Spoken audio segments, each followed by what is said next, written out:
it's all about pricing. You know, you can't have cash flow if you don't still sell stuff, and you can't have sales if you don't put some price tags on your items. And if you've been in business for 50 or 60 years, you're just kind of used to doing it. You know all about it. But if your business is just getting started, hey, man, there's a lot to know. And I've been in business for 60, 70 years, so I've learned a lot about pricing and glad to share it with you tonight. I think this will be one of our most important classes for the whole course, and we certainly look forward to working with you, and I'll do all I can to help you. My name is Steve Carver. I am in Dunn, North Carolina. I'm your host and your coach tonight. My presentation number 1271. I've given this particular class probably 15 or 16 times, and I hesitate to make many changes in it because it's got such important information. But this time I have made some changes in that we've added some questions at the end of the class, and I emailed out if I had your email address in advance. I've already sent you advance questions so you'd have a chance to look them over and kind of be prepared for our quiz tonight. I'm not a lawyer or an accountant. I'm a fellow that's been in many types of businesses for over 60 years and counting, still doing business today. I love it. One of my main businesses is coaching entrepreneurs like you, and certainly looking forward to getting in our class tonight.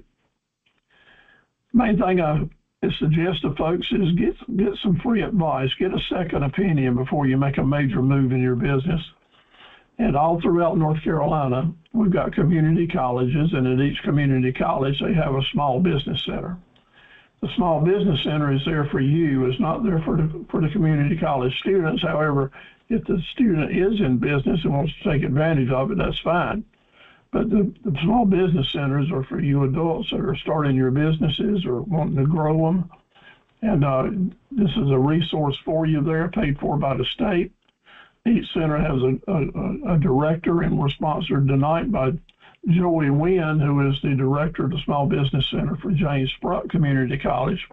Her office is in Warsaw, and she also meets people in Kenansville at the campus. I want to tell you that Joey Wynn is a go-getter. She is a winner. She helps people win. So if you're in the Dublin County, Greene County area, Sampson County area, and you would like to meet with Joy, she'll be happy to meet with you and talk with you and help steer wherever you want to go. Her services are very professional, confidential, and indeed she's looking forward to meeting with you. If, however, you're not in that particular area and would like to meet and greet or learn about where the Small Business Center is near you and maybe set up an appointment, just let me know. I'll be glad to make the introductions, help you get in touch with the director closest to you so you can take advantage of the resources they have to offer to you at no charge. This is our third lesson in a eight-part series. And if you missed the first two, we've got some new folks. And if you'd like for me to send you recordings and study guides related to the first two lessons, just let me know over in chat, in the chat board, that you'd like for me to send those previous videos and lessons to you so you can catch up. I'll be glad to do that. And then if you finish out the course and attend all the others, then you can qualify for your certificates of graduation or achievement. But these are Monday night classes. Look forward to seeing you for the next 7 Monday nights, and we'll learn a lot and have a lot of fun as well. I'm also running a Tuesday night series for the next 2 weeks, or 3 weeks actually, and we'll talk about that later. So tonight we're going to be talking about pricing our products and services. Next week we'll be focusing on marketing. So last week we talked about business plans and budgeting. And everything is connected. Every class is connected to the next one. Whenever you can join us at whatever point, you're always welcome to join us, and we'll try to tie it all together for you. So tonight is pricing. Next week it's marketing. Tomorrow night is talking about how to build a business that will run without you and making exit plans.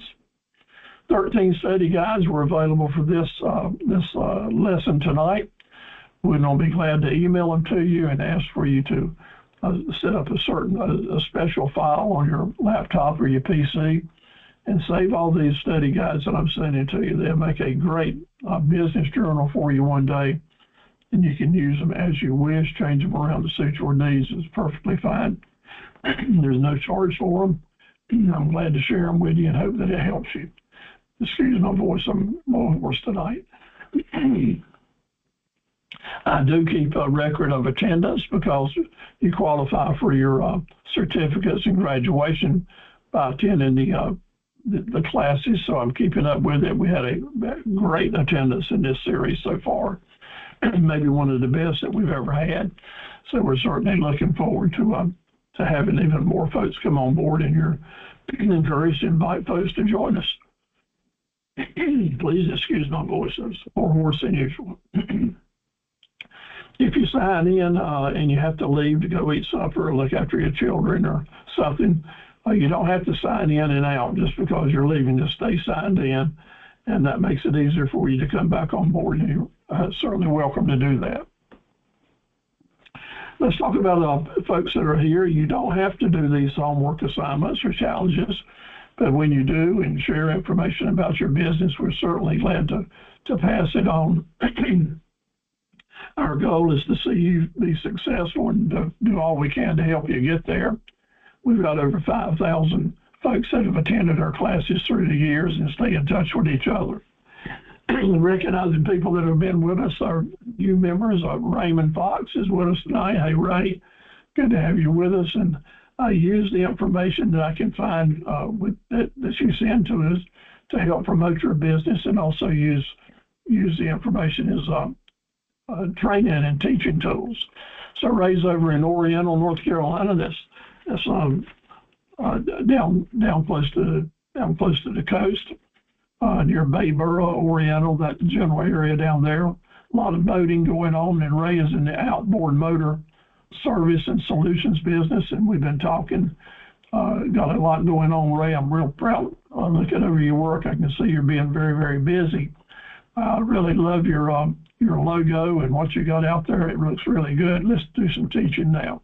Your logo is really good.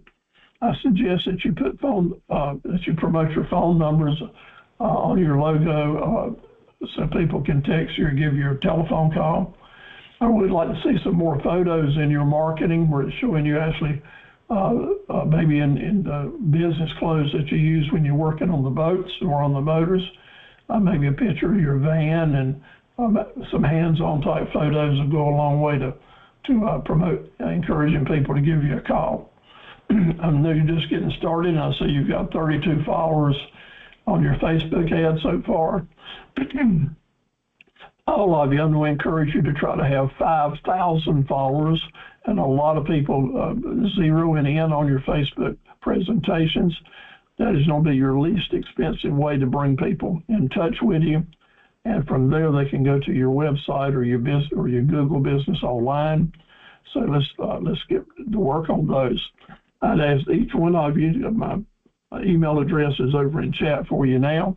If you would, please send me an email and let me know what your Facebook links are, or just go ahead and find me on Facebook and send me a friend request or join or follow. That way we can start communicating with each other and doing more networking for each other.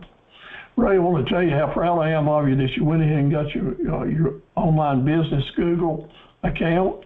So it's really good. I want to encourage each one of you, if you don't have my business at Google account, it's imperative that you get it, because it's just like having a free website to help people find you, learn about you, see your photos, and you can fill this thing up with photos, Ray. So you keep sending them on in, giving them more photos about your work.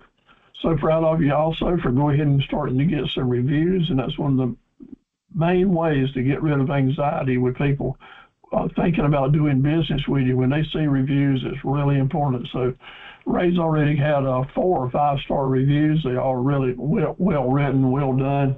So congratulations on that.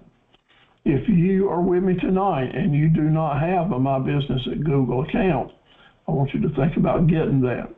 Next week, we'll talk about it in length, about how to go about doing that. I will mention here that Ray's also mentioned to me that he's having really good luck with the social media platform Nextdoor. I plan to do some work on that, so maybe give you some ideas and presentations about Nextdoor as well. Thank you all for joining in. We got a good group coming in tonight, and I really appreciate it. Please sign in over on the chat board with your name, city, and your email address. Special recognition to Sarita Sampson, who is our senior Entrepreneur Associates member. She does design work, virtual assistant. She does all of our certificates and such as that. She is a senior. She is the senior master member of the Academy as a Master 15. So these numbers indicate how many courses people have finished. So Sarita having a Master 15 title, that means she's finished at least 18 courses through the years. And after all these years, we have a lot of people that have attended a lot of classes. Edmund Jackson is with us tonight from Carver. Good to have you back. We appreciate your support and help. Edmund's a Master 5. And Sonia Robinson's Master 4. Member of the Academy. She is a woman who owns a roofing business in Charlotte, a very busy lady and very loyal member of the Academy, and we certainly appreciate her support and helping everyone out. Dr. Mary Young is over in the Warrington area. Mary is a career educator, now promoting her business for children with books and videos, and just a really wonderful person. I encourage you to look at Mary's work and to help support her in her work as well. Sherry McQueer is an author in Charlotte, and I've misspelled Charlotte, excuse me, I'll fix that next time. Sherry is a Master 3, coming out with a book soon. We're looking forward to helping her promote it. Veronica Butler is in Hope Mills. She has a home health care service, and just getting it started, brand new, a lot of challenges, and we're really supporting Veronica. She does a great job, doing a good job with her marketing campaign. And there's David Mays, one of our most regular attendees, a Master 1 associate now, promoting his new business, Daddy Rabbit Roadside Service. So I hope you're seeing, he's over in Statesville. We have got a large variety of different types of businesses that we can learn from and encourage other people to share and network with us to help us promote our business. Shannon King is in Faison. He is an electrical contractor, a Master 1 associate. Have a CPA that joins us on a regular basis. C. Johnson Sheffield from Warsaw. He's a Master 1 associate as well. And Johnson lets me ask him questions, get an opinion from a professional. So we're glad to have him on board whenever he can join us. Kia Merle in Kenansville has her own cleaning business. She is an associate member, a longtime loyal member. It's good to see you tonight, Kia. Thanks for joining us. Cisa Freeman is home is in Fayetteville. She is active Army stationed up in Virginia. Really a wonderful lady. Thank you for your service. She's an associate member of the Academy and plans to build group homes in Fayetteville, primarily for veterans, and we're so proud and hope that goes well for her. Nurse Hope Satcher is over in Murphy, over in the other side of the state. She's a full-time nurse and does a great job helping people, counseling them in different ways, mainly building their healthiness, mental health and physical health. So thank you for your regular attendance, Hope. We appreciate you so much. Kelly Gaze, also over in the mountains. She's at Tryon. She's a professional real estate agent, and also she's the Soil and Water Conservation District Director in the area around Tryon, a real good contributor to the Academy. Thank you so much, Kelly, for staying with us. LT Wright has just got her licensed massage therapist license and starting her work in Durham. And we're so proud of LT and look forward to getting more information and helping her promote her business as she goes. So we've got a big crowd. I'd like to learn more about you.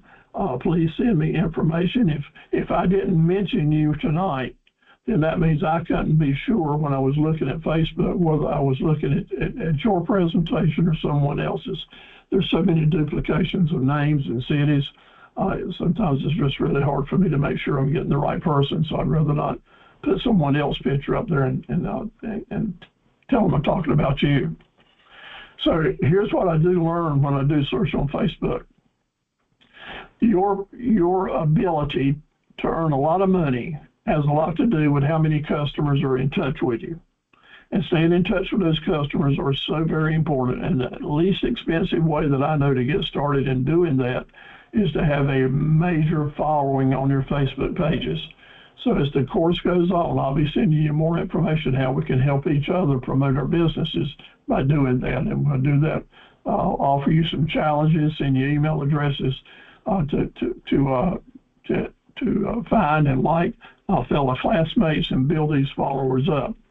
But again, I need for you to send, if I didn't mention your name tonight, that means I haven't been able to find a Facebook or any other link for you on the internet. So you need to email me and let me know so that we can help you do that.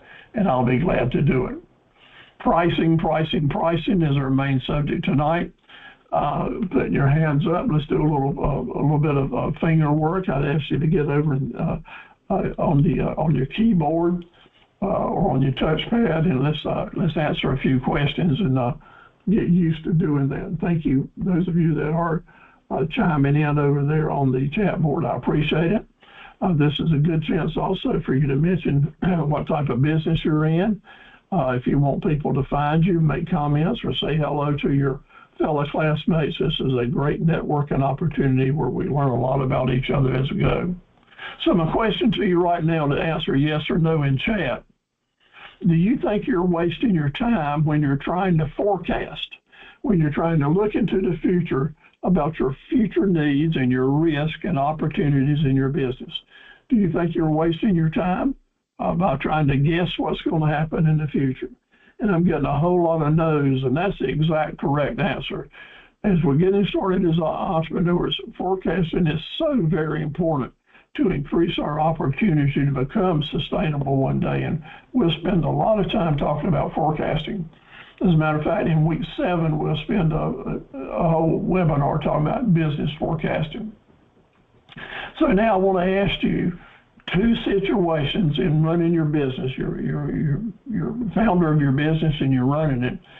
Give me 2 examples of how forecasting can make a major difference.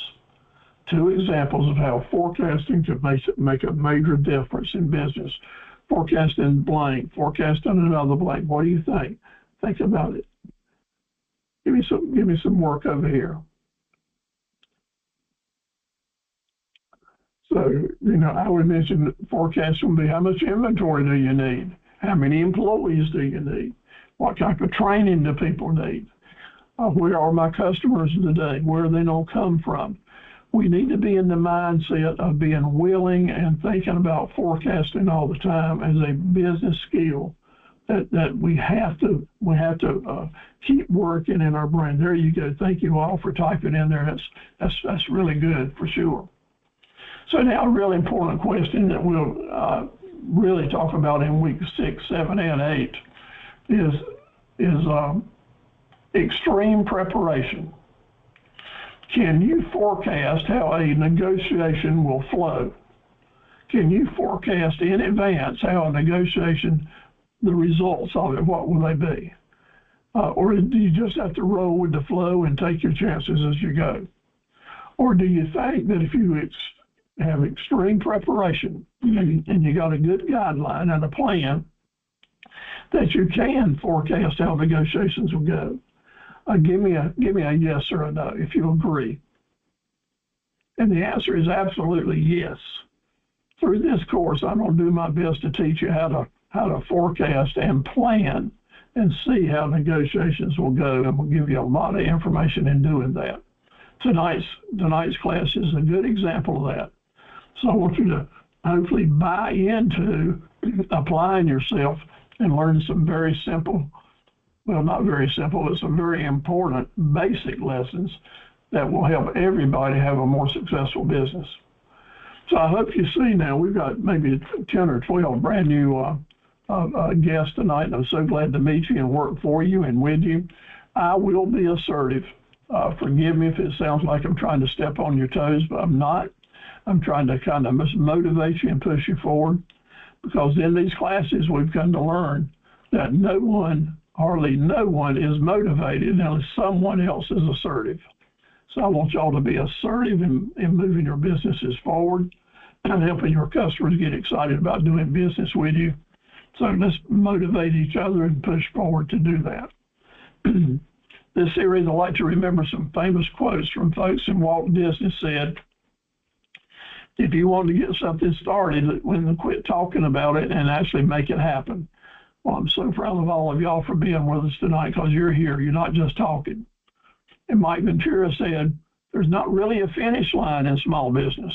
There's only mile markers, and that is absolutely true. Tonight, you're putting down a mile marker to learn more about pricing. Next week, you'll put a mile marker down to get a structured marketing campaign. And each one of these mile markers you're putting down is like putting dots in a circle that form a wheel.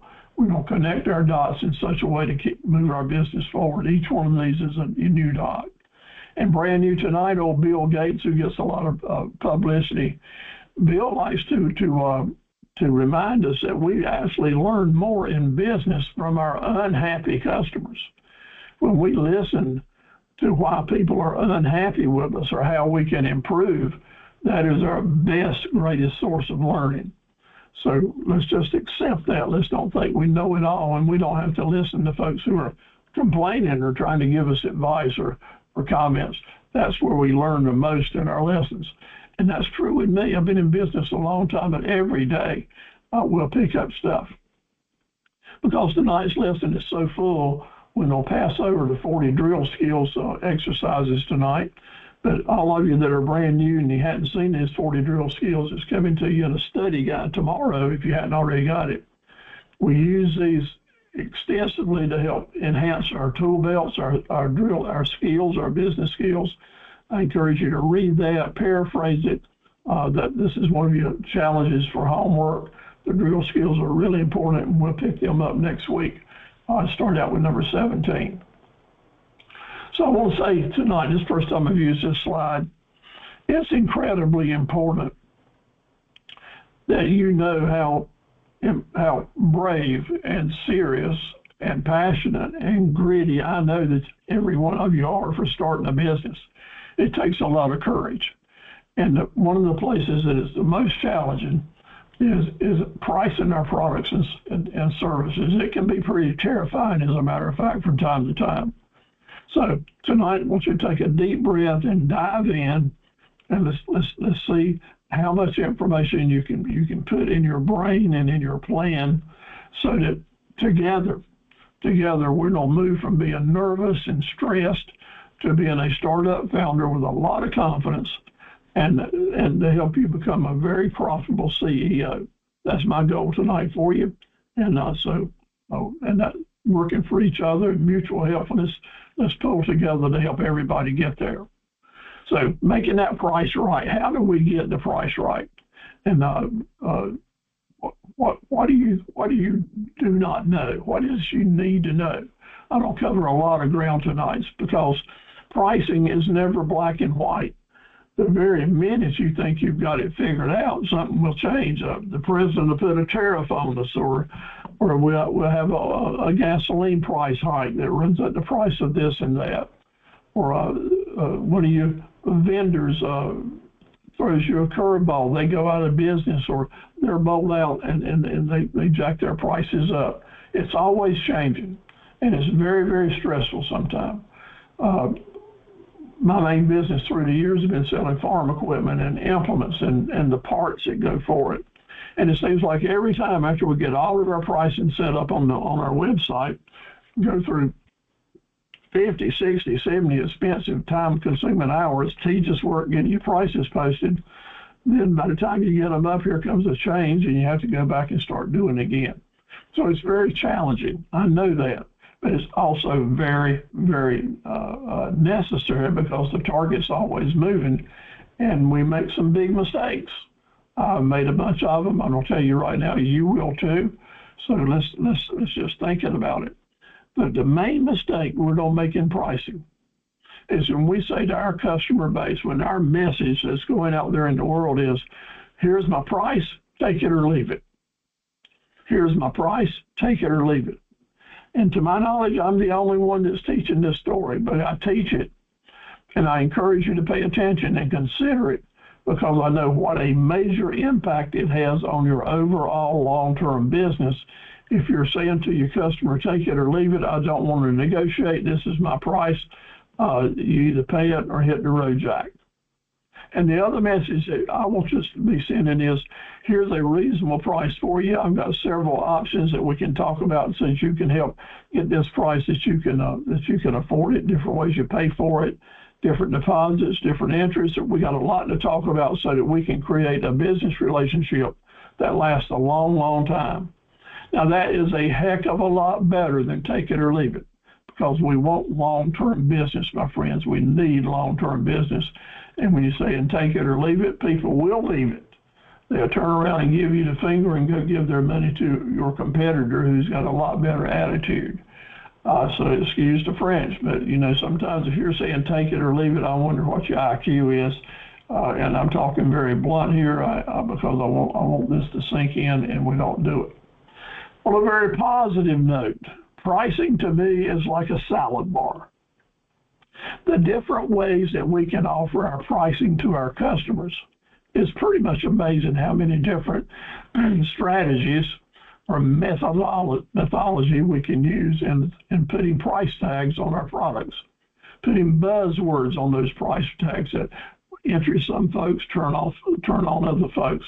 And we're going to talk about those tonight, because when I go to the salad bar, I don't know about you guys, but I like a lot of variety.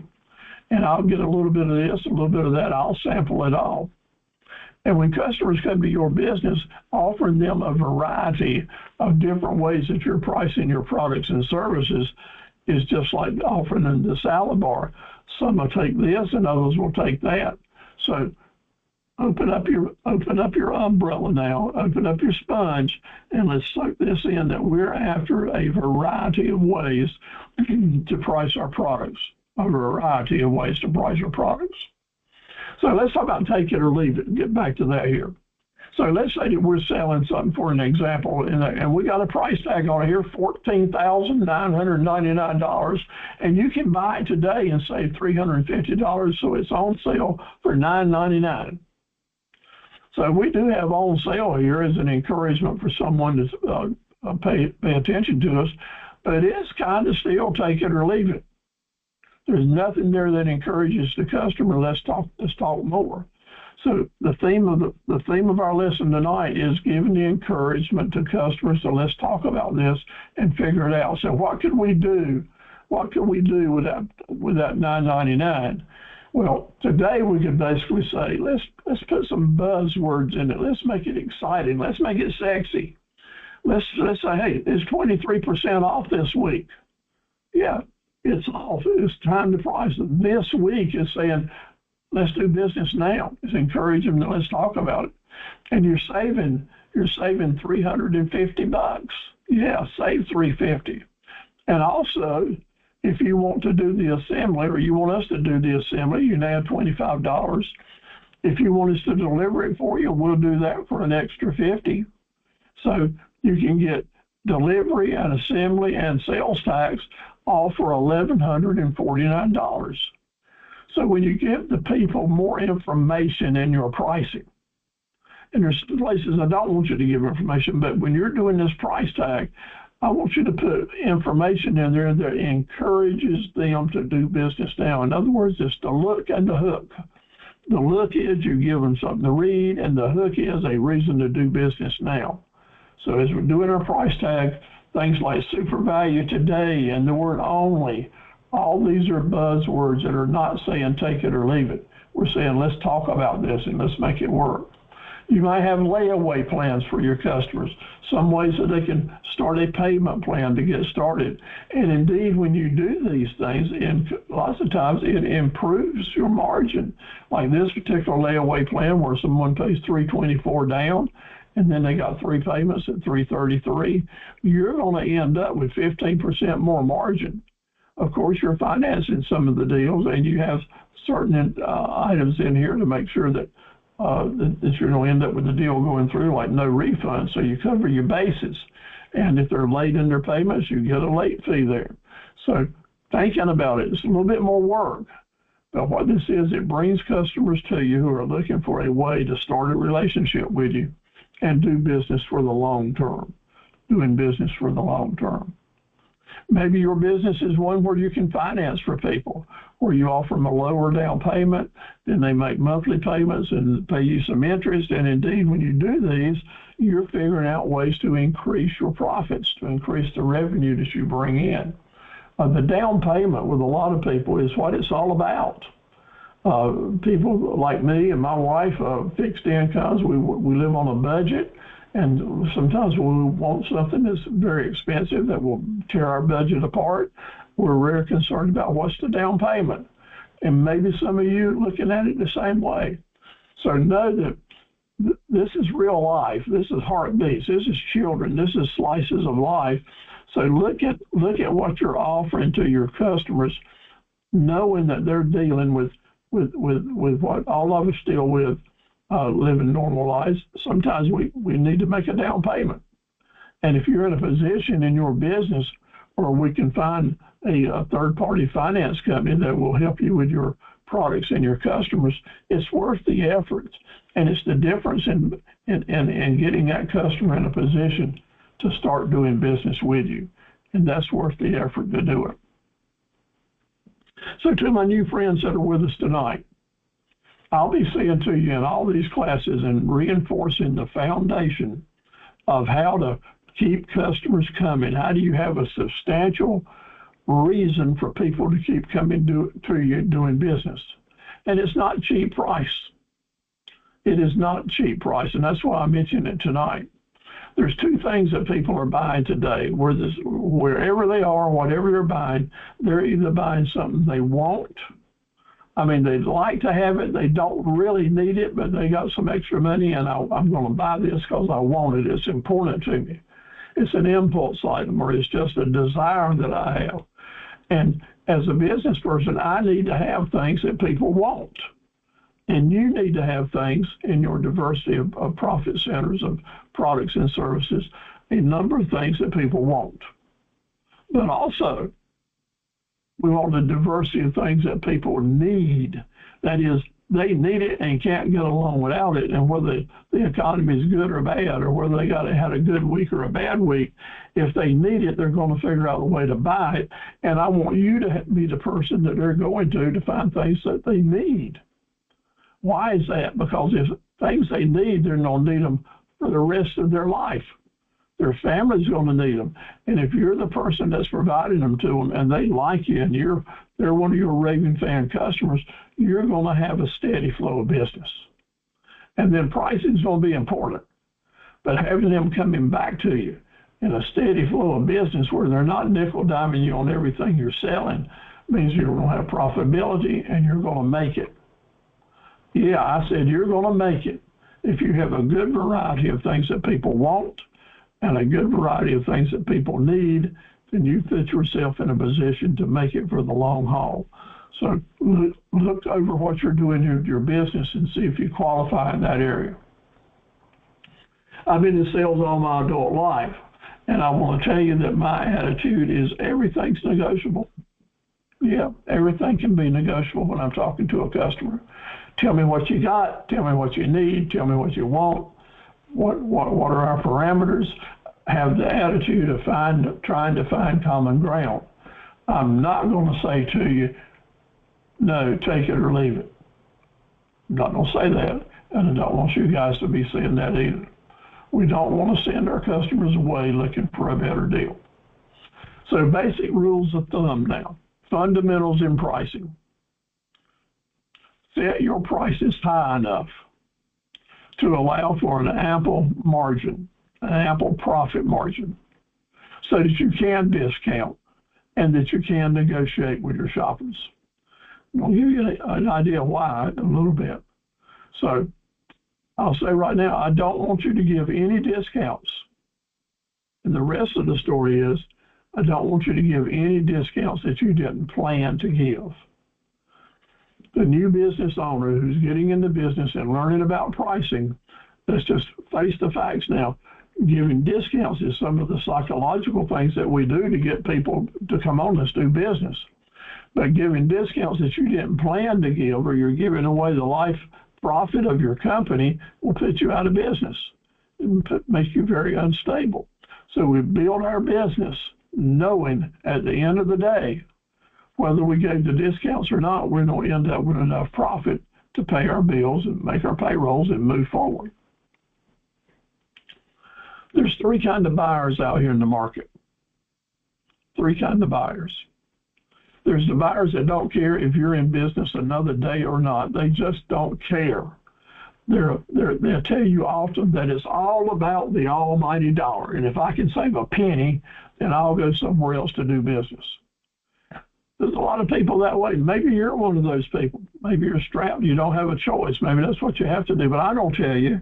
I know those folks are out there. I have been that person that sometimes in my life, things were really tight. I had to buy the cheapest product I could get. I needed it, and I had to go buy it. I didn't have one extra penny to spend. And there's a third of our customers that's in that situation tonight. So I'm going to say to you, great. We want them, and we're going to figure out a way to get their business. And then there's a second group of customers who will pay a little more, who go buy something based on quality or the company they're dealing with or whatever reason it is, and they're not going to, they want the people that they're doing business with to make a little money. They want you, Mary and Alex and Raymond. Yeah, I know I might be able to get this item for less money or cheaper. I don't like to use the word cheap or cheaper somewhere else. But I think you're being fair for me, and I appreciate the fact that you're giving me service, and if you're going to be here for me today and tomorrow and next year, and I want you to stay in business. Those people are very valuable people.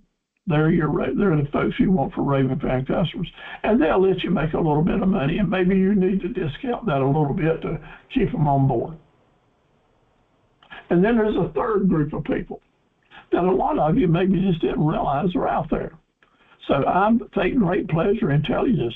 There is a significant number of people in your market who want to pay the high price. They've got extra money. They, for whatever reason, want to do business with you. Maybe they like your brand. Maybe they'll do business because you sell the brand they like, whatever the price is. And they will indeed let you make a handsome profit. And by golly, we love those customers because they'll take the price tag and they'll say, okay, this is the price, let's add tax, let me pay you and move on. 3 sets of customers. And every one of them, we're not going to say take it or leave it. Every one of them, we're going to build a price so that we can enjoy doing business with all of them. And when we do that, and you're successful at it, your business will have sustainability. Things that people need, things that people want, pricing high enough that we can serve all different 3 types of customer groups. Now, the price tag on the screen here is saying we're going to have a sale for $13,875, and it includes delivery, and it's a sale price, and that's the price on it. Okay, that is a price tag. So is that a take it or leave it price tag? It is not, because it has 2 words in it. Includes delivery. Because those 2 words will say to the buyer, who's whichever group they're in, who might say to you, oh, me, David, I really like what you got for sale here, but I can't quite stand that $13,875. What if I pick it up and you don't have to deliver it? Can you give me a little break on that? And David, you were hoping they'd say that. That's why you wrote includes delivery there. Put things in your pricing messages that encourage people to talk to you. Now, we don't talk in 2 different tongues tonight. We don't talk about selling products, and then we're talking selling time. And when you're selling time for money, you don't be measuring the clock all the time. And when you're selling products for money, you don't be worried about, well, what did it cost you? What was my investment to get here? Well, of course, on the clock, you've got an investment or you've got bills to pay and you've got a certain number of hours to work it out. So selling time for money, sometimes we do both, like David and Daryl possibly, and Mitch and Alex. There's no doubt that you might be selling some service, but you also don't put some parts in there, some products, where you're going to be doing some of both. So we're going to talk about selling products and selling time. But when you're trading time for money, here's something I've got to say, and I want it to sink in really good. We talk about having a busy day. I've worked so hard today. Well, I started today at 6 o'clock, and here it is 6:45, and I'm still at it.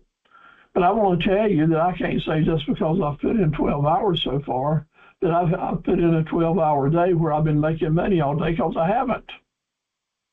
The time that is important in your day is that time that you're spending that are billable, sellable time.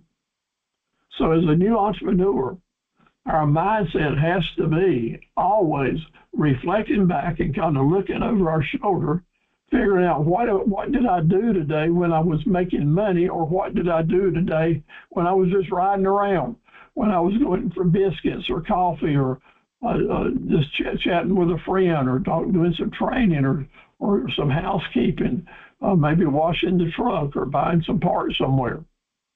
Because everything that you do in business, everything that I do in business, is not making money.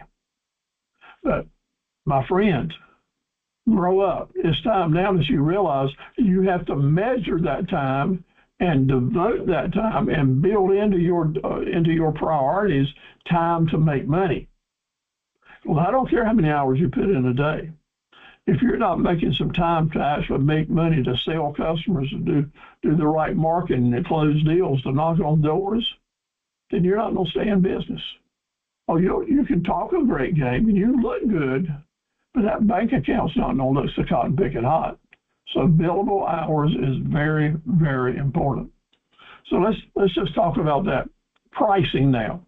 Pricing when we're trading time for money. Let's use an example that we don't pick $1,000 as your earning goal, take home goal for this week. But I want to tell you that you need to go out and sell $2,550 worth of stuff to end up with $1,000. And as an entrepreneur, as a business owner, you must always say to yourself, this is my goal, but how much am I going to have to sell to get to end up with my goal? Because $2,550, your cost of doing business may have been $1,275. Maybe you got taxes to pay, $204, insurance deductions, a myriad of different things. But in this little example, you had all that coming out of $2,550 to end up with that $1,000. We think now, as an entrepreneur, we're moving away from just having a job. We're moving away to creating an asset. We're moving into thinking like a long-term business owner. How much am I going to have to sell to end up with $1,000? Because your goal maybe is $25,000 a month. Your goal may be $100,000 a year. Your goal may be $500,000 a year. So right now, just lay it on the line. If that's your goal, then we got to put the multipliers in play to know what your gross sales have to be to end up with that. Grow up, entrepreneurs. That's what it's going to take. And once the lesson is learned, you can move forward with it. So let's go back to earning $1,000. Got to sell $2,550. And so let's talk about the hours. If I'm putting in 40 hours, but I'm only working my customers 15 hours, that means every hour that I'm selling, I need to be generating $170. And if I'm working that 10-hour week as a part-time job, and I'm only spending 3 hours a week to earn my money to sell to the customers, then that means every hour I'm selling, I need to generate $850. And these are harsh numbers, but they're hard numbers. And it tells us that I have to be aware and awake and aware of, in my company, who's making the money. And if I'm not out there making the money, X amount of dollars per hour, revenue coming in, then I need to hire somebody to help me do it. Or I need to come up with a marketing plan to bring more and more opportunities in of customers to help build up that ratio. Because the number of hours that we're billing out, that we're productive, has everything to do with us meeting our business plan. So in that, understanding that means that we have to have a calendar. And in that calendar, we need to be figuring out how much money are we going to be generating on that calendar to do that. So here comes the secret sauce. If we're selling time for money, we got to have repeat business. We need to plan and have our customers plan to keep coming back. And when we know that they keep coming back, we're going to set up appointments with them. And on those appointments, we're going to guesstimate how much money we can make on them on a given appointment. That's why we want that repeat business, so you learn to do it. And you'll get good at it. It'll be tough the first few months. It might be tough the first year. But once you have an established customer base coming back to you, and you know how much money you need to generate per hour or per day to meet your personal goals, then pricing is going to become the imperative here. What do I need to price my time at in order to meet my personal budget goals? And indeed, that may mean that you're going to start charging $500 an hour instead of $50 an hour. Yeah, so that means what value are you bringing? You got to weigh that out. Or maybe what you had planned as your product line will just never produce the kind of money that you feel like you can make. So we make changes. We get different profit centers. Yeah, now I can say that real fast, but I know it doesn't happen real fast. And I can say that like, yeah, I know you can do this. And my answer is, no, you can do it if you can figure out the right profit centers and you have the right product knowledge and the determination and energy to see it through. Okay? But we all want a calendar. And the best news of all is as you get established and you fill up one calendar, hot dog, now we get another calendar, bring in another crew, bring in some employees, and they start filling up calendars for you, and then you really start making some money. You really start making some money once you get your business so it can be profitable without you making every penny there. Okay? So a little tip here for those that are selling time for money or that are traveling on the road. Who is the most profitable customer? Who is the most profitable customer that you can have? And the answer is the customer that lives next door or is in the office next door or is close by to where you are today. Because when you are able to do business at one place and walk across the street or into the next yard or just down the block and create another customer opportunity, then you're being smart and you're being savvy because your time is not wasted going all over the county, all over the state, from here to there, flying around like a bumblebee from here to here, because that is taking up a lot of time and energy, and at gas prices, a lot of money. So we have to think in terms of being really selective with how we're going to spend that time. Because knocking on the doors, selling to customers is billable time. You're setting the stage up to make some money on down the road. So how do you go about thinking about managing this thing? Well, my suggestion to you is you approach this for your time for money type jobs, setting up a 4-day week and 4 weeks a month.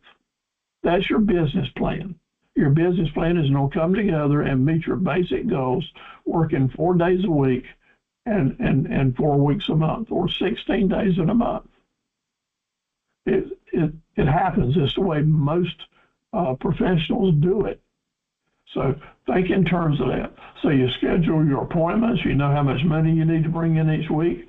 You start thinking about, my appointments need to bring in X number of money so I can meet my goals and move forward.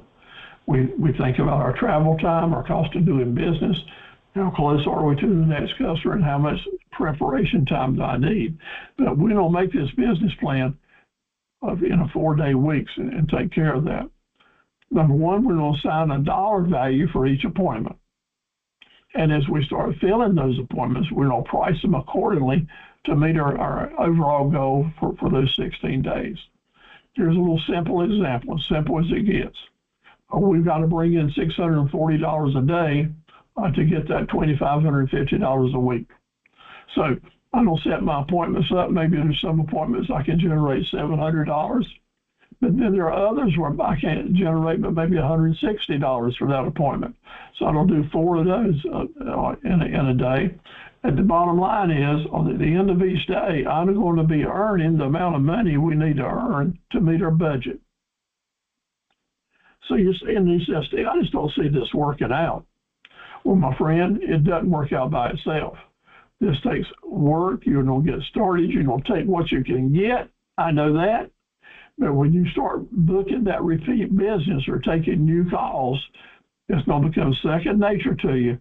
Okay, today I'm going to try to get my appointments where I'm doing a certain type of job that bring in a certain amount of money. On Mondays, I don't try to go for my big ticket items. On Tuesdays, I don't try to go for special repeat business customers where I'm getting a good margin. So you think about that, you get in that mood, and that's when you start becoming a savvy business manager, when you're able to do that.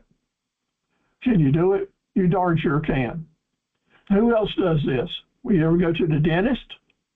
You make an appointment with the dentist, they will want you there at a certain day and a certain chair at a certain time, right? And they're going to keep calling you and making sure you're coming on a certain day at a certain time, and you'll be sitting in a certain chair.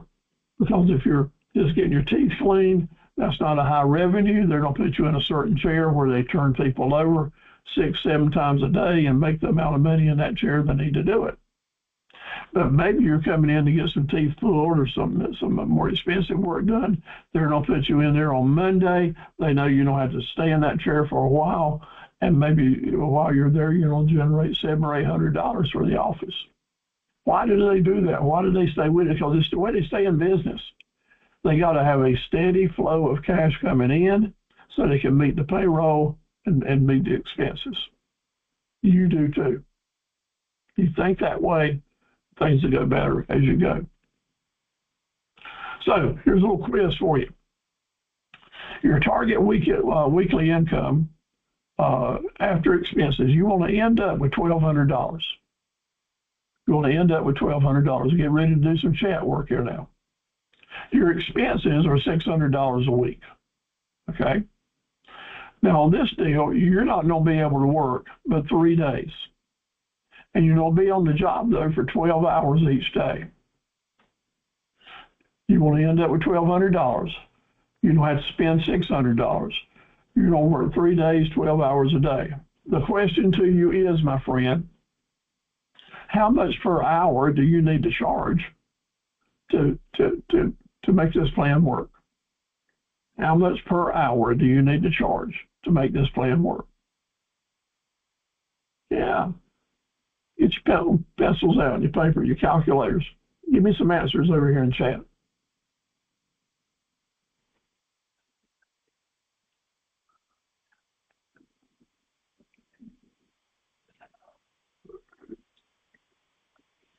Kids just plugged in $50.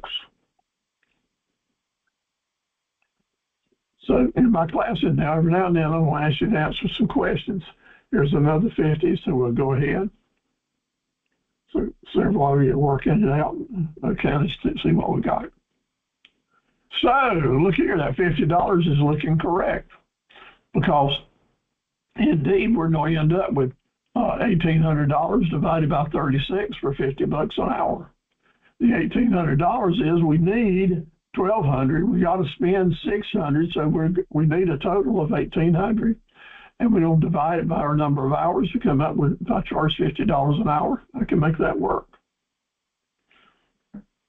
Fellow entrepreneurs, this is a simple formula that works in hundreds of thousands of ways as you're making decisions every day on how much per hour do I need to charge to meet my goal. Notice that I'm not saying is what is your hourly, what rate. I didn't say that, did I? That's kind of take it or leave it. But when you're putting your mind and your brain to it, and you've done this a time or two, indeed, you know you've got to make at least $50 an hour, so you might quote it at $100 an hour because you need some margin to make more money. You need to know this is the minimum. And you think in terms of, I want to price my products and services in such a way that I've got room to knock some home runs. But if I need to negotiate, I've got room to negotiate because you want to be in a position to serve all three customers. Selling products, a little different world, a lot else to consider. And there's some other types of businesses like strictly commissions or things like that might take a different tone here, but there's going to be a lot of similarities too. So now let's talk about setting prices on products. Your number one rule is this. And over in chat, I want you to type in 3 letters. F M V. The 3 letters F M V. And that stands for fair market value. Fair market value. And you will master fair market value if you stay in business. Because the bottom line is if you don't have something that you've purchased at a low enough price that you can sell it at a higher price, and your selling price is still in the range of fair market value, then you've got a chance to stay in business. But if you pay too much for something you plan to sell, it's not going to work. There are some variables that will help you sell it, but we got to buy right in order to sell right.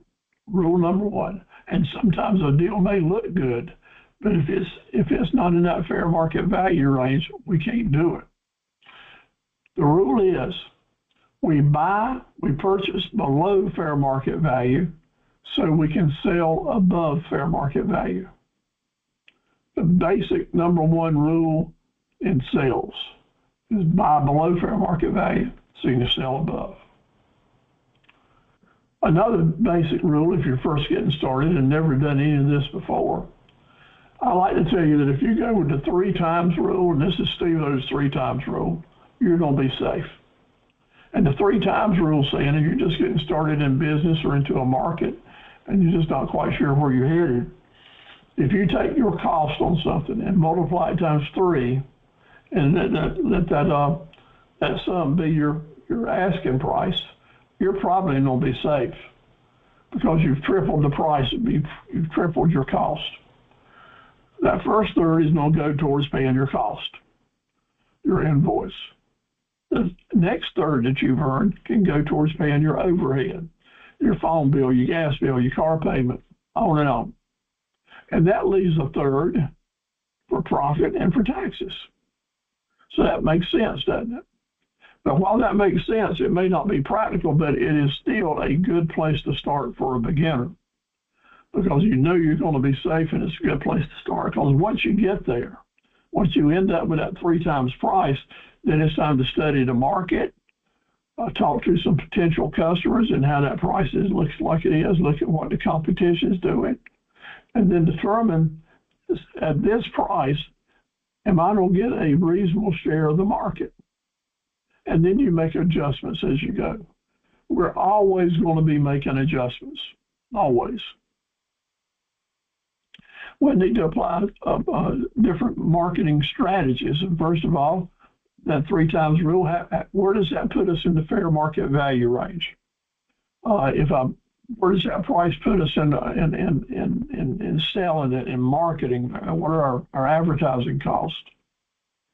What can I do at that price to give me some value-added sales factors?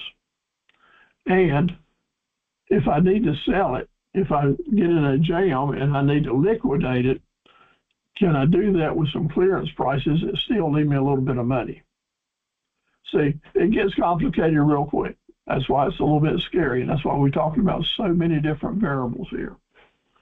So the definition of fair market value, my friend, which I want you to memorize, the price at which property would exchange hands or sell between a willing buyer and a willing seller, neither one of them being under any pressure to sell. That's a key factor. And both knowing the marketplace and knowing the product and the relevant facts about it. That is the law. That is the U.S. code. That's the U.S. Treasury code about what fair market value is. And fair market value is the only legal value that I know of. Fair market value is the value that's used in courts of law. Fair market value is what appraisers are all about. As a matter of fact, there's a whole industry of people whose vocation is establishing fair market value on different things. And that world is called the world of appraising. And when we talk about pricing, if you as an individual, you might want to consider becoming a certified appraiser. You can do that. Not a complicated course of study. I can send you more information on it. Appraising world is not all that complicated unless you make it that way. However, I'm saying appraising, but I'm pulling out of that. I'm using taking out the world of real estate appraising, because that brings in a whole different set of circumstances. Still an important, good career to get into, a real estate appraiser. But all other types of appraising really helps you if you're trying to figure out how to put pricing on items. So being a certified appraiser is a real good superlative to have in your business cards. So fair market value. We got a lot of values that are determined here. So I want you to see here at the top of this list is fair market value. And when we're negotiating the different preparation, the total preparation that I was talking about, we have to think about what are the different levels below fair market value that I need to be buying at so that when I get ready to sell this item, I can make some money. And you can see that below fair market value, there's a lot of different values listed. Wholesale, dealer invoice, liquidation, and salvage, a lot of different definitions here. I want you to read these. I want it to sink in. I want you to know this is available. And then I want you to remember where you put this study guide so that when you're thinking about this in the future, when you really get into buying products for your business, you can go back and review this. So fair market value, you want to buy below in one of these areas so you can make a profit when you resell it. I'll say that again. If you're buying products to resell, you want to purchase below fair market value, and all these different options are out here for you. Now, notice here, this is confidential values. This is where fair market value is right here, close to the bottom. So we want to know this because if we have bought below fair market value, where would we be selling above it? So we would be selling at retail competitive, MSRP, retail one, and then our advertised price, which is that ticket price. Notice that ticket price is all the way at the top, and that gives us the room to negotiate, to plan our negotiations all the way down to fair market value, or maybe even below that, depending on at what level we purchase below fair market value. This is entrepreneurship. This is retail. The whole world, from America all the way around the world, taking in all the economies, everybody that's in business deals with this one way or another. So welcome. It's exciting. It shows you the possibilities. How am I going to make money in the retail business? By studying this and figuring out how I can get into the market at the right price to make some real good money. Now, this is stuff we keep between ourselves. We don't go out and tell the world what I've just taught you here, but we do go out and tell the world about what's on this slide. And that is, what is that retail price? And what are the breaks at? What are my negotiating points after I give you that retail price in my total preparation? What am I going to lead you to do to make offers so that I end up making some money and you end up getting a great deal? And both of those factors is our goal for long-term success and repeat business. I get a great deal, make me some money. My customer gets a great deal and comes back to see me and tells other people to come back to see me. That is what we call a win-win situation. Yes, and that's what we want to give to our customers, win-win situations. So let me give you a fast example, and I've used this for a number of years. We're talking about automobiles here. Everybody buys a car from time to time.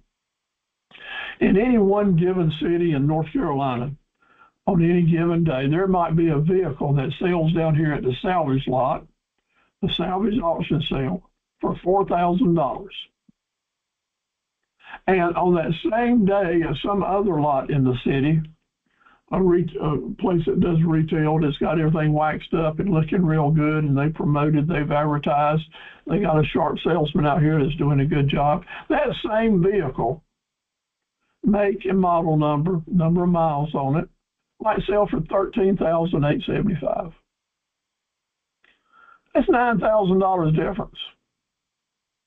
And the difference is the savvy of the person that's doing the business.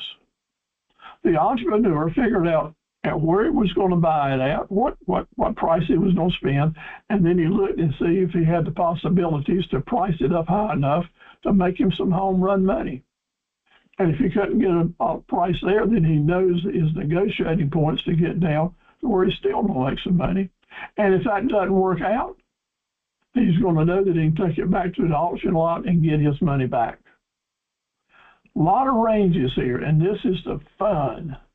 This is why so many people do so well in certain types of business, because they stay in it long enough to learn how these values work and how they play with fair market value.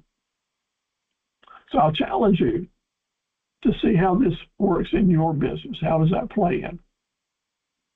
So let's go back and use our old price tag and see what we can do with it. So we're selling that furniture again for $13,875. So what are the tools that we'll use in our mind and in our paperwork for our sales and for our sales team? Well, in selling merchandise for big ticket items, usually there's a price tag involved, or a sales sheet, or a window sticker. And in that all that information, in that fine print, probably the salesman's going to be able to find that, yeah, I got some factory codes here that's going to make a difference. Yes, I'm going to sell it for $13,875, but I'm also going to say I'll give you 15% off today if we'll go ahead and do a deal, and you can get it for $11,799. Is that a take it or leave it?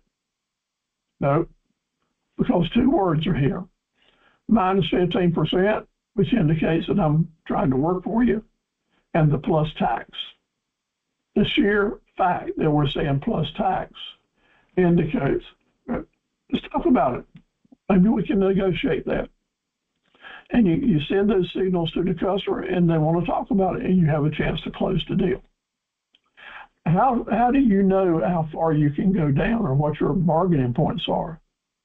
Well, on your sales sheet, if you're selling merchandise, you want some codes, like right over here. We got factory code, we call it. The customer doesn't know what that means, but I know, because I'm a retailer, that my low dollar retail is $11,250 right there on the sheet. And my low dollar cash deal is $11,000. So when I'm right there talking and closing that deal with the customer, if they offer me $11,000 and I can't get any more from them, I know in advance that I can still sell it for $11,000 and make a reasonable profit, and I don't let it go. I don't do my best to negotiate and bargain to do better, but I know that I can sell it for $11,000, and my boss is going to keep me on board, or I'm going to be happy doing that. So we have to build up to that price, build up to the advertised price. Remember, we're going to build up. We're going to start at our net cost. We're going to look at our bare bones. What's the bare bones that we can take? And then we're going to give us 2 or 3 more negotiation parts, counter offer parts, to end up top with the advertised sale price. And we do this in advance equals total preparation. So let's tear that down to see how that worked out. First of all, this stuff cost us $8,000. That's what we paid for it. The freight was $450. The setup cost was $180. My cost of doing business in this particular business is 5%, so I'm adding in $400 to cover my cost of doing business. We're advertising at a rate at 6.5%, so I adding in $520 was my advertising cost. And I want to make 15% or $1,450 on this deal. So my bottom line is $1,450, which means I can sell it for $11,000.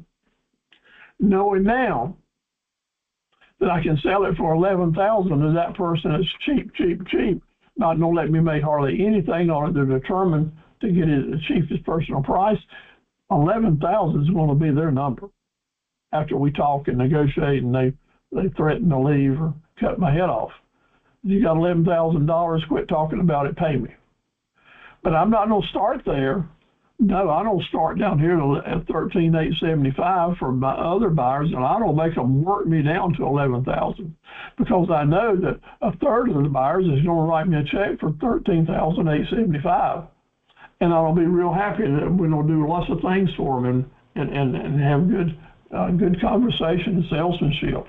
But if someone needs a little help, they need a bargain, and I got two other places I can negotiate to.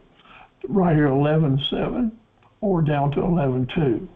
So in advance, when I rolled that piece of furniture out there with that price tag at $13,875, I knew right then and in advance, you were all knowing that if someone made you the bottom line, the $11,000 offer, you were going to take that money and be happy and roll on. Doing this in advance. What you don't want to do is to go ahead and put the price tag up there for $11,250 and leave yourself only $250 negotiating room. You're just cutting your feet off when you do that. Get that advertised price up high enough to do it so you don't have to say take it or leave it, and let that be the customer's only option. Now, there's a lot of different concepts in pricing strategies, a lot of different ways to meet your goals. Pricing them too low, you won't make enough money to stay in business. And most new business people, that's a problem that they have. When you price it too low, then what you're doing is you're setting the stage for people to consider that your products or your service aren't worth very much. You got a cheap price, a cheap product, you're a cheap person. Your business is going to be cheap. It's probably not going to make it a long time. That's why so many businesses go out of business. But if we're presenting our products and our services in the light of we're proud of them, this is good stuff, and we're marketing it, and we've got the presentations, and we're willing to negotiate, then it's a whole different light, and that's where you want to go. So what are some of the different strategies? What are the strategies? Where does that salad bar menu come in? Well, each one of these pricing strategies is like the salad bar menu. People will walk up to a price tag and look at it, and depending on what the words that are on that price tag, it either turns them off, it turns them on, or it doesn't make an effect. The verbiage, the words we use, our presentation on these prices is just as important about these extra adjectives that we put around it as the actual money dollar value that's on there. It's the psychological way of selling. And our salesmanship here has everything to do with you making it. So the most simple formula is that of just saying the bottom line, the cash sale price, and then you add up from there, like I just showed you that we did on the furniture. That's the most simple form of pricing. And I suggest that you go that way. I don't give you a caution about that, but getting started, that is indeed the best way to get started, in my opinion. And we can call that cost plus pricing. Some people, that's what they're going to call it. You take your unit price, you add in everything it took to get there, and then you add in your marginal prices, your margins prices for cost plus. Then there's value-based pricing, and that is saying what is the perceived value of this. And some products, like if you're buying a box of T-shirts from the wholesaler, they're worth $1 a piece. But the very minute you start adding value to those with logos or art or customer advertising materials, that value goes up. And therefore, that's value-based pricing. You see how that runs by mainly comparing to what your competitors are and how much energy and expense are you going to spend to get that value up. This is good stuff here. And we've got a lot of people operating out of their home with value-based pricing, maybe making jewelry, maybe making stationery, maybe making hats, doing a lot of different things. But those folks are mainly focusing in on different niche markets. They're catering to certain groups, and that's important to do that because they understand that market and know what people are looking after. Knowing that maybe your business can work wholesale and retail, and I hope it can, because that is diversity that really gives you opportunities to make a lot more money and have a much larger customer base. But you got to be careful here.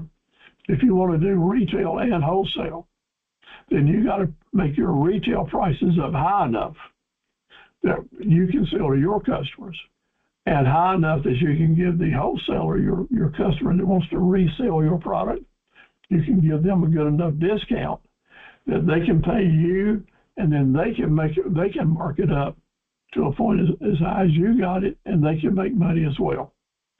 Wholesale and retail pricing really, really important. A different type of pricing is also tiered or volume pricing. And that is maybe you have a product that you can sell somebody one of them, one each, or maybe 100 of them, or maybe 500 of them, depending on what you're doing. And you'll think in terms of, well, I've got the capacity to do high volume, so how can that affect my pricing? And then I can offer volume discounts to my buyers. This plays in well with wholesaling as well. Hourly pricing strategies. So we talked about this selling time for money. You're going to need to figure out how much your goal is for your income. Then you don't have to apply the number of hours that you're going to work to make that income and determine what your hourly rate is. Just that simple. And then as you start pricing, you need to price it in that low dollar hourly rate plus adding in room to negotiate. All right? Keystone pricing in the big business industries like food stores, clothing stores, things like that, they basically say we're doing keystone, which means whatever it costs them, they're going to double it. Whatever it costs them, they're going to double it, and that's called a 50% markup. Project-based pricing. Unlike hourly basing, you're going to base the pricing on the finished product. You don't know how many hours it's going to take, but you got to have room in here for the finished product because you may run late, you may come in early, but you got to give some idea on, okay, here's my cost. We don't go back to cost plus, but this finished product with that money that we put in increased its value, like those T-shirts that you were doing. Maybe you're a builder, maybe you're a contractor, maybe you're a landscaper. What's this finished product going to look like? And here's the key. If you're going to do finished product pricing, then what you want to sell in your presentation is the finished product. You don't want to talk about that customer about the bill of materials and how many hours you're putting in there. You're going to get this beautiful finished product. And it's going to be well worth this price here because you don't love it. It's everything that you asked for. And the value is in there because how much better it is than everybody else or how much joy it's going to bring you. If you're finished product pricing, you don't do the bill of materials with the customers. Oh yeah, you've done your total preparation to come up with that price. But when you price it, add money in there for negotiating or for the high dollar customers. Hey, what you want for it. So the suggested price is, maybe you got something brand new or something that is just off the wall, never been heard of. You want to put yourself in a position to negotiate with the customer, tell them all about it, tell them all about the values and how good it is, and then you basically just open up and say, where do you see this being priced at? What's it worth to you? And on some types of products and lots of different types of customers, you may be surprised in a good way what those values might be. You may have been thinking $5 and they may be thinking $500. If you don't give yourself the opportunity to explore that, you won't ever realize it. There's luxury pricing. Luxury pricing, best example I know of is Starbucks. Everybody knows that a cup of coffee is worth at best $2, but we'll go to Starbucks and pay $8 or $10 for it, or $12. Starbucks has learned that people want things they want, not they need. I need a $2 cup of coffee, but I want a $12 cup of coffee. And people like Starbucks and Louis Vuitton, Mercedes and Rolex, they know that people will pay those big prices and they charge them. So if you have a product or a service that you can say, we've got luxury value, it's so special, pay the big price. Have the courage to pay the big price and market it that way. Don't undersell yourself. You're the best at what you're doing and let the world know that. Keystone pricing, again, is doubling everything. Notice that I said beginners triple everything, not double. You need to know your business before you just start doubling everything and be in it long enough to understand. MSRP, if you're a dealer for a manufacturer, the manufacturers are going to suggest to you what you sell their products for. So MSRP stands for Manufacturer's Suggested Retail Price. Car dealers, tractor dealers, camper dealers, appliance dealers, they all deal with that. And the manufacturers pretty much say that if you don't sell our products, you need to advertise it for this. That's pretty tough. But the dealers that have been around long enough know that, yeah, I don't want to say what an MSRP is, but I'm also going to add for assembly, for delivery, for this and that, and I'll raise those prices up to the delivery price that I can have to deliver it, and I have raised it up high enough that I can do some negotiating. Absolutely. Notice the car dealer ads and the truck dealer ads tonight. Yeah, the Chevrolet and Ford and Jeep, they're going to say, yeah, you can go ahead and buy this today and get $7,000 off. We got special programs and discounts for $7,000 off or $10,000 off. Notice they didn't tell you what the starting price was because they had already adjusted that starting price that they can offer the $7,000 off and still make the money they need to make. And you can do that as well. Multiple pricing is saying, I don't have a real expensive item here. I'm selling pieces of chicken and hot dogs, and they don't sell for very much, but I can bundle them together into a catering package and put together a $400 catering package for your family or your football game. Or, yes, I understand that you're interested in this piece of jewelry. It's got a price of $45. However, I've also got the necklace or the earrings that go with it or different pendants that go with it and have a set or an ensemble that's $300. That is a great value and a keepsake and an heirloom, and I can make it exactly for you, your way.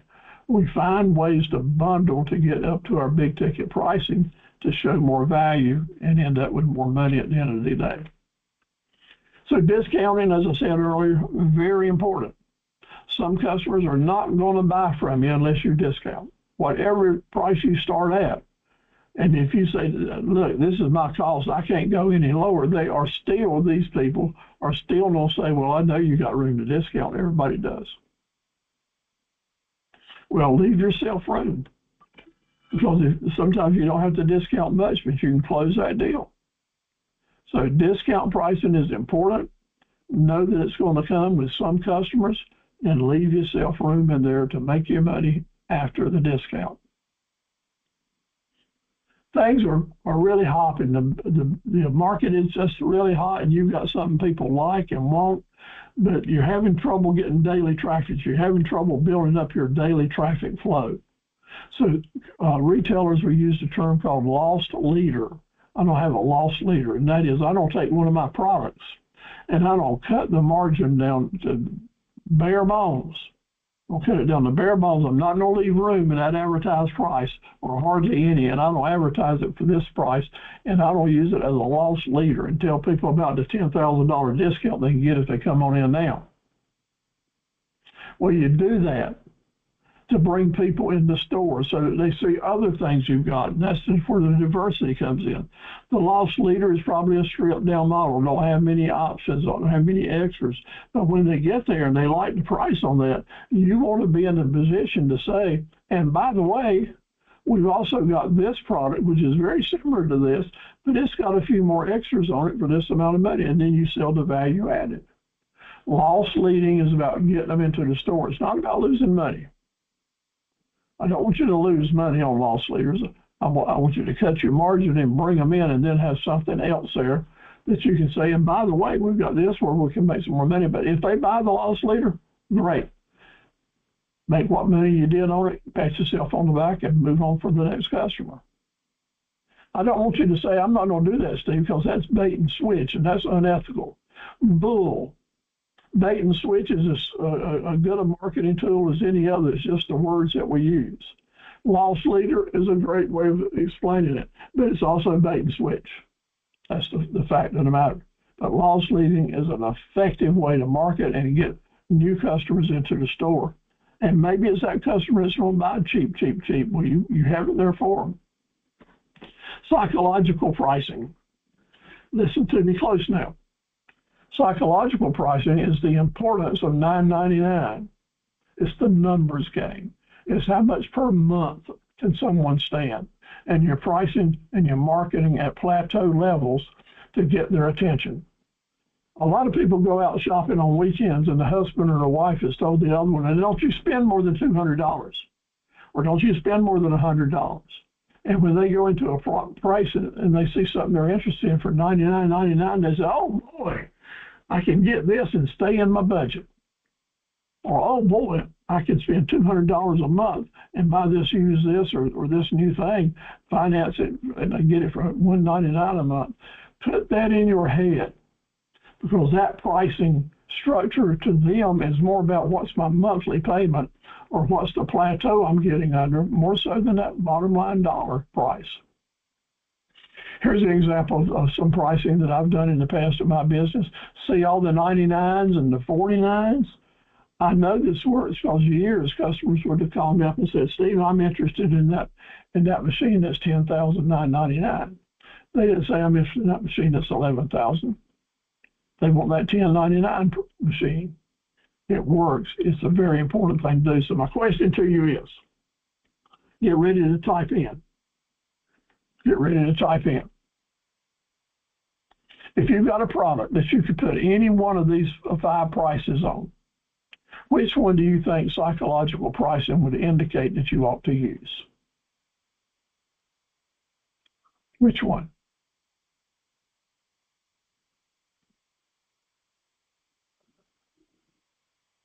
I've got A, I've got B, I've got C. I got a lot of answers here. Based on what I was just saying, it's a simple question. There's not really right or wrong here, it's opinion. But which one? Which one? I'm saying it's B, $199.95. I'm thinking I'm going to get under that $200 mark and make as much money as I can. And the person's going to pay me $199.95 instead of $199.49 because they think there's more value in the $199.95. They've come in and got full value for their $200. I want you to think that way, okay? Pricing a strategy below competition, sometimes that's just what we have to do. You don't want to get caught in a trap. But sometimes if the competition is walking away with your market share with a certain product at a certain price, then you find the courage and the way to go after them and get a product out there that gets that customer back in your game, and you market it and you advertise it. And when you start getting them back, then you put in the value-added things that help you make a profit doing it. Anchor pricing. Anchor pricing is on those sales tags. You use the word save and tell them how much money they're saving. If you go to a lot of food stores, as a good example, or the Belk or some department stores, that cashier is trained, and they must say, once they ring your bill up, well, I am so glad you came, Jessica. You had a great shopping day. Look here, you have saved $55. Or Allison, wow, you're a great shopper. Look here, you have saved $150. They do that, and we need to do it so that they say to themselves, hey, I enjoy shopping here. I'm a great shopper here. Or, man, I saved some money. I think I've still got it. I'm going to go out and spend it. Give me something more. Because you also might have said, and by the way, we've also got this thing you might want to look at. Anchor pricing and talking save to your customers is a big deal. Skimming, maximizing profits. Who does that better than anybody else? People selling cell phones. Yeah, the new phones. $2,000 this week. 6 months from now, $600. In other words, they're charging what the market will stand. If you've got a profit and to do that, go for it. If you've got little pickle cucumbers during the early weeks of May, you can charge a big price for them because they get big, the market goes away. These little pickle cucumbers are hard to find after a week or two. So you can charge a premium price for them because people love them cut up in vinegar and salads. Think about that. Using the words closeout, clearance, or inventory reduction, just those words on sale tags make a big, big difference. They really do. Do what it needs to do so that we don't say take it or leave it. Do what we need to do to stay away from the competition, to beat the competition. But the story is the main competition is that we have within ourselves and our ability to fight distractions. I've talked with several of you tonight about sometimes the distractions just keep us from doing what we have to do. So we have to work really hard to set the right priorities, to maintain high standards. And I sent you some email earlier. If you're new tonight, I'll send it to you again tomorrow. That talks about fighting the distractions and ways that we can go about helping us do that. We got to compete. We're in it to win it, and we're going to win it. We got to make a profit. We got to stay in it. And yeah, we're in a state of rivalry. Other people are out here after our same customers. But how smart and savvy you are is what it's all about, because that competitive advantage that we have to have is not all about price. That competitive advantage we have is how well did we make our presentation? How well did we prepare our negotiation? How well have we known our little secret weapons that we put value added in it? How well are we at creating a happy customer?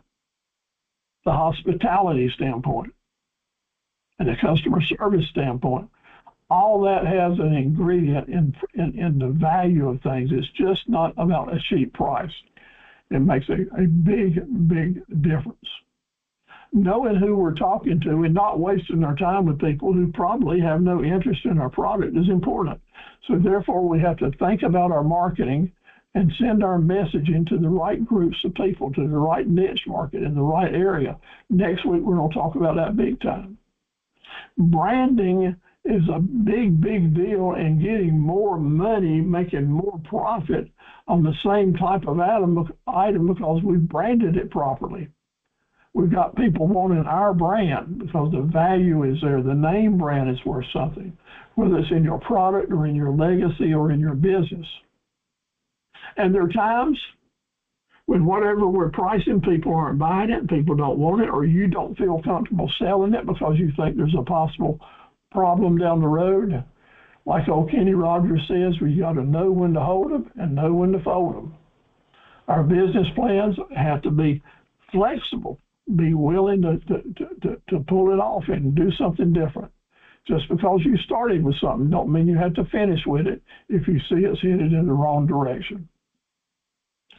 Know your competition, know them well, see what they're doing. Outsell them, outthink them, but know them well. And now an important price thing here. Sometimes we get so hungry, we want the business, we want to see our numbers go up, we want to make this sale. But I want to tell you, there's some customers out there who will take advantage of you. There's some customers out there who will never be 100% satisfied. And one bad customer can wipe out the profits or the goodwill you create with hundreds of others. So stay on your toes. Keep your radar up. When you sense that maybe you don't want to be this person's provider, yeah, you need the business, but you just seeing probably not, then have the courage to say, maybe you ought to go see so-and-so about this, or I don't think I can serve you the way you want to be served. Have the courage to do that. In the long term, it'll pay you dividends. When you go out trying to set the woods on fire, and I'm not talking about wildfires like we're hearing about on the news, I'm talking about selling everybody that comes your way. You got a deal for everybody.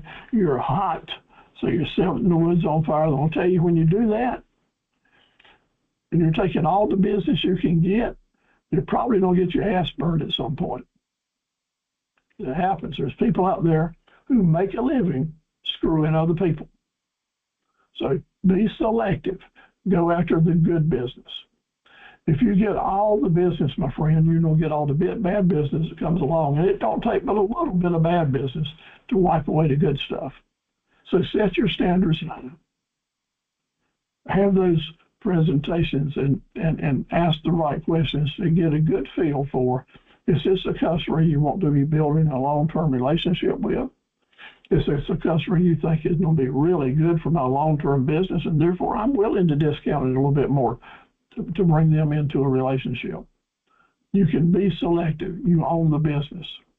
Stay on your toes. Always be looking for new opportunities. That's part of it. Set priorities every day so you can fight the distractions. Maintain high standards and be the best that you can be. Pricing has to be attractive, and it has to be in season for a lot of different things. So put in your mindset, I want to take a part in seasonal marketing, because that's when more customers are more willing to pay a little bit more for stuff because they want it. They may not need it, but because the season's coming in, they'll pay more for it, and therefore you need to have seasonal pricing. So let's talk some questions now. Let's go to chat and do some questions. Let me ask you how this sunk in, okay?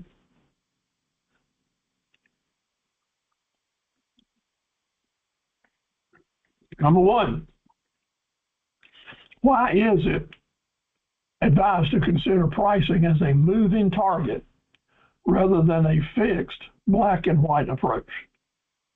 What do you think the right answer there is?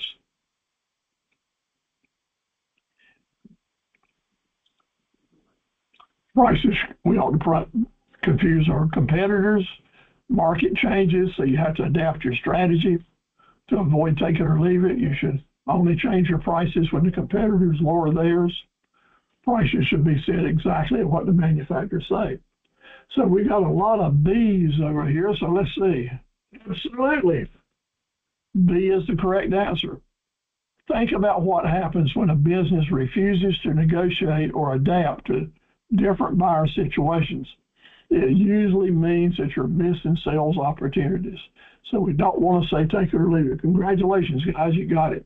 When building up your advertised ticket price, why should you intentionally add a negotiating or discounted value to your bottom line cash price? What's our options there? Why should you intentionally add discounting value? We're getting a lot of B's in here. Let's see, option B. Absolutely right.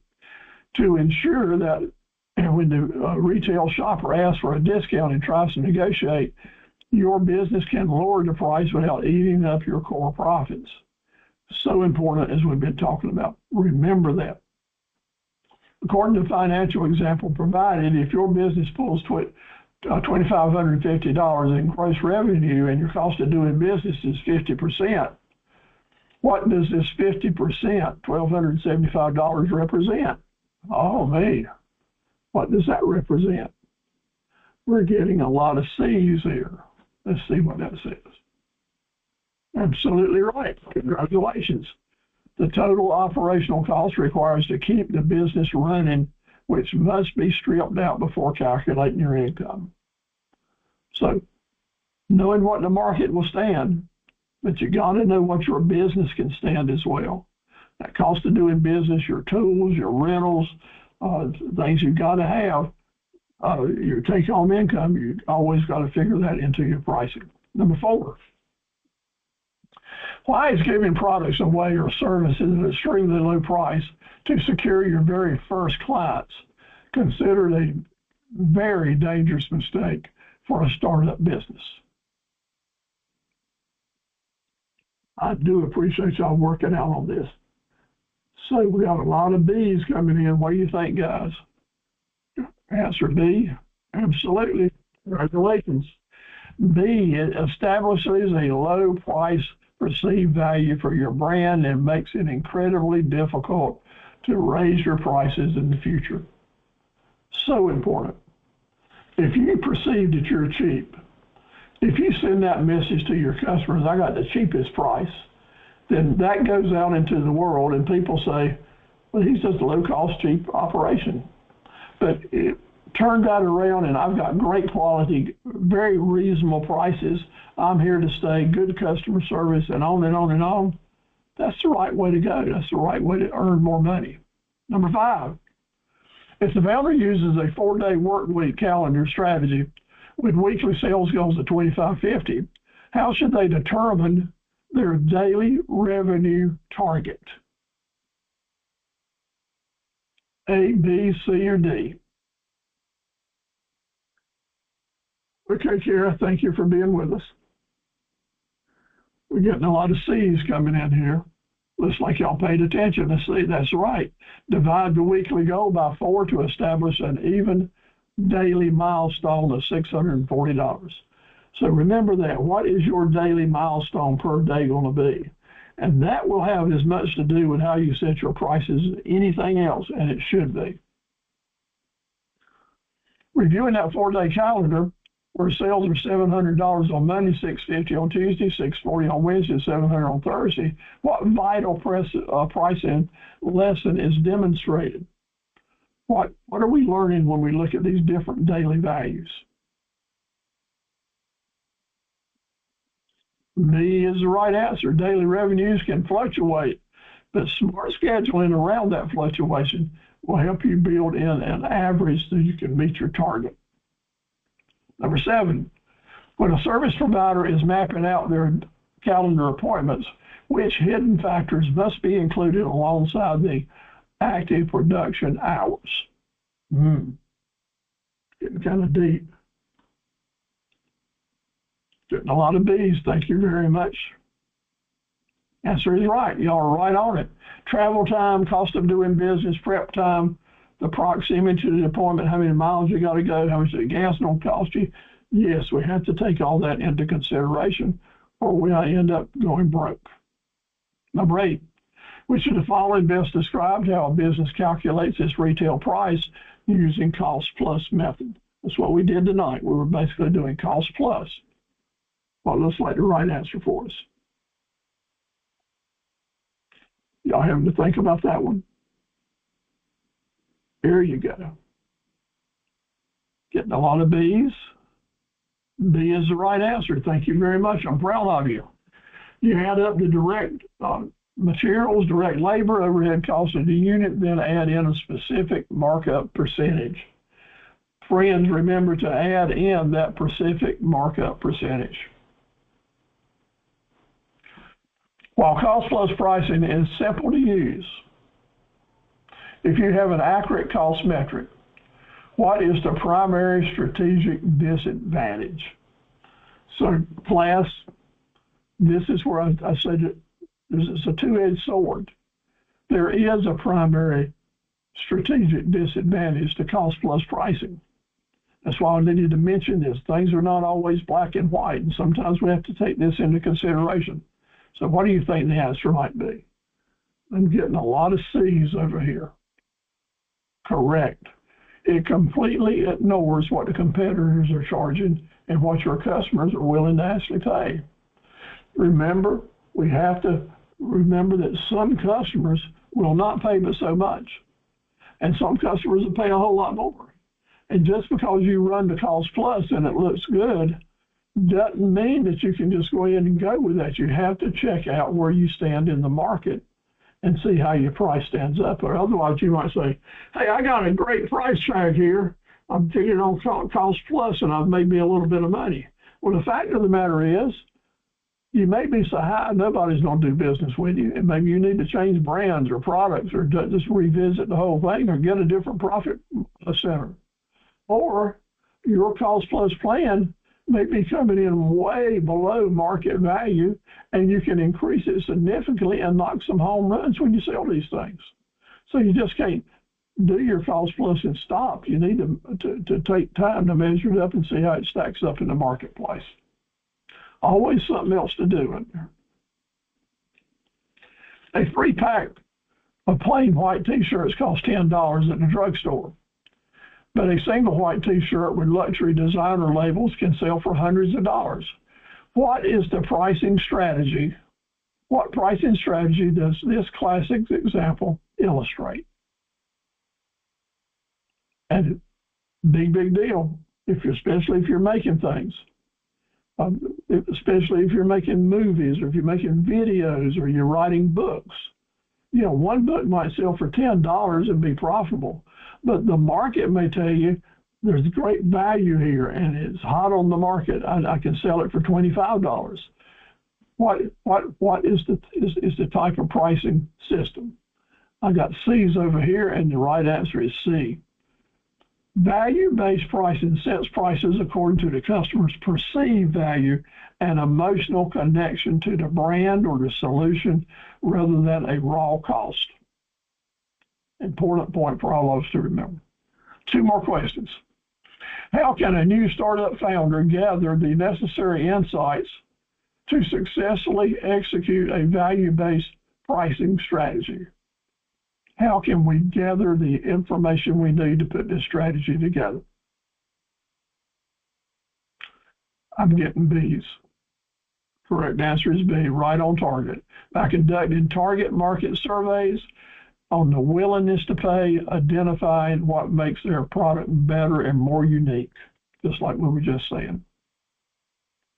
And lastly, if a small business founder creates a handmade jewelry, we got one of those with us tonight, sells it directly to customers on their website for a higher price, and also sells it bulk to local boutiques at a lower price for resale, they are utilizing what?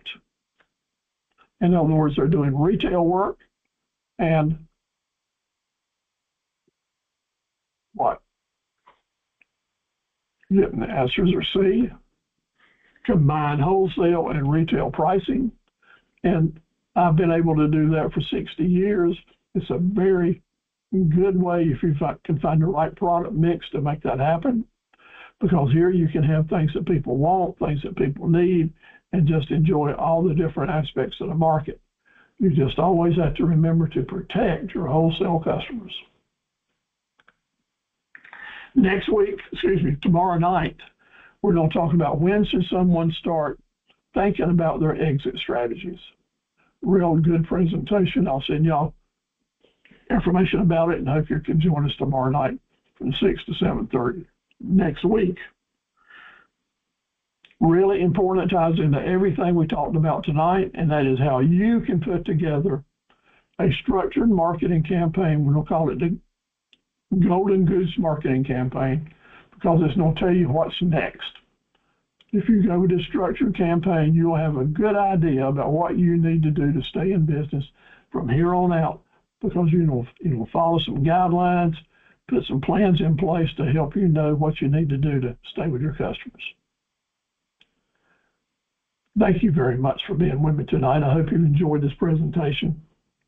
I want you to let your candle shine, feel the warmth, let customers feel the warmth, be that person that you have always planned to be that person that other people love and need, and customers really enjoy doing business with you. God bless you and your family and your business. I hope to see you tomorrow night and next week. Turn on your mics and talk to me. Tell me what you thought, good and bad, and share any information that you'd like. Great crowd tonight. Thank you all for being with me. Steve, I'd like to say thank you. It was very helpful. Thank you, Ray. I'm looking forward to working with you. Yeah, and the shout out, I appreciate that too, that insight. Yes, sir. I'm looking forward to getting some more pictures from you and showing you at work and some of your places that you're working. Yeah, absolutely. All right, great. Hi, Thank you. Steve. Well, hello there. Where you been? Hanging on. I've been on the phone listening. This is awesome. I felt like I was listening to The Price is Right. Come on down. It was awesome. They really helped me with some strategies too for business and everything. So I saved all of my worksheets so I can go back over them, and it's pretty good. I'm loving this. I love the questions, the quiz at the end. This is a great additive. I love it. I love everything you do to support small businesses. I enjoy you so much. You just don't know. You're the highlight of my month and week and days. I look forward to this class. Oh, you're pumping me up, Sonia. Thank you so much. I appreciate you. And I hope you have a great week and stay cool. I'll see you tomorrow, John Boy. All right, great. And how's Grandpa Johnson doing tonight? Excellent. There you go. All right. Any other comments? I changed it. I had my music turned on. Eddie Johnson is well tonight. If I was doing any better, Steve, I might have to get you to come and take me over around. Well, I'm so happy. Those brand new granddaddy moments are very special, and I've enjoyed seeing the pictures on Facebook this week. No doubt. Thank you. Yeah. Steve, I did put one comment in there from a lesson I learned many years ago. That if you can find it, you might share it sometime along the way. I'll look it up. Thank you very much. Mm-hmm. All right. Thank you so much. Very informative. I just had one question. You said that you, since you took note of email, you'll send us, the presentation via email. Fantastic, Stephanie. Did you give me your email address over in the chat board? Yes. Fantastic. Well, I'll be sending you a lot of stuff tomorrow, and I certainly enjoyed meeting you and working for you. Okay. All right. Thank you. Appreciate it. All right. Bye. Goodbye. Cynthia, it's good to have you with us again tonight.